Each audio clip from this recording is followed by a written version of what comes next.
मेरे साथ Spain commissioner Kupwara जिले में आज विंटर फेस्टिवल के जरला के अंदर हिंदुस्तानी अफवाज ने इनकाद किया था।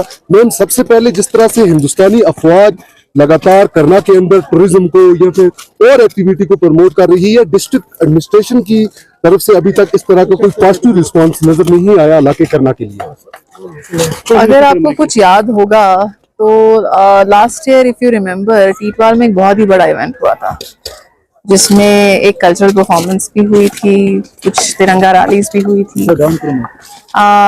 जहाँ तक टूरिज्म का हवाला है, यहाँ पर हमारा जो मेन फोकस रहता है वो है कि हम फैसिलिटेट करें जो टूरिस्ट हैं उनको यहाँ तक पहुँचने के लिए, और दूसरा और to create sufficient infrastructure for the same.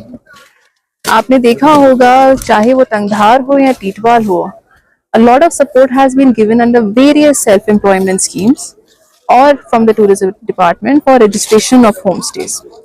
So when you say that there is no positive response, that is a very incorrect statement. Any tourism that is to be developed has to be sustainable in nature, and it is not it cannot be developed overnight. It takes its own time. And अगर मैं numbers देखूं over the last 2 years, the numbers have exponentially increased in the last 2 years of tourists who are coming to Karna. आप किस तरीके के झटके की बात कर रहे हैं? मतलब कुछ इस तरह के इवेंट्स देखने को मिले ताकि देखिए, जैसे कि मैंने कहा कि last time also why are we trying to do this events, चाहे वो इंडियन आर्मी हो या डिस्ट्रिक्ट एडमिनिस्ट्रेशन हो, why are we doing this events is to do the same. Every day we will not do an event, every day nobody can do an event. We can do an event when it is desired, and definitely आज यहाँ पर जरला में हुआ है। We are also going to take it up with the tourism department. When it comes to infrastructure, a lot of infrastructure has already been developed in Titwal, और develop हो रहा है। यात्री निवास बनने जा रहा है वहाँ टूरिज्म डिपार्टमेंट से, एंड ये जो यात्री निवास है जो लास्ट ईयर के फाइनेंशियल ईयर में ही अप्रूव हो चुका था। So as I said, there are a lot of pushes already being done in this sector, but ये जो push है, जो final जो results आएंगे इसके slow आएंगे, but in this case, in Tangdhar's case, it's actually happening on a very rapid scale.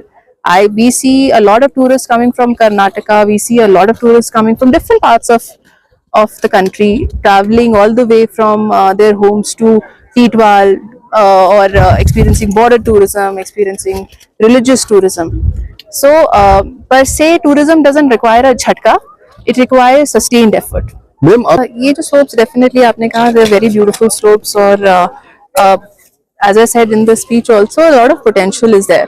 पर एक चीज है कि इसमें tourism department का एक बहुत important role आएगा, and we are going to they are also actually working on the same, not only for border tourism but trying to develop new ski destinations.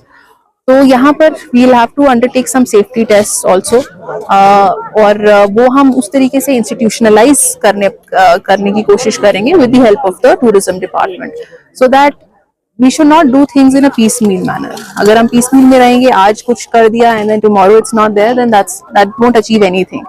When we do it, we'll do it in an institutionalized manner, so that if it happens, it will remain for the years. बिल्कुल ये एक बहुत ही significant population है.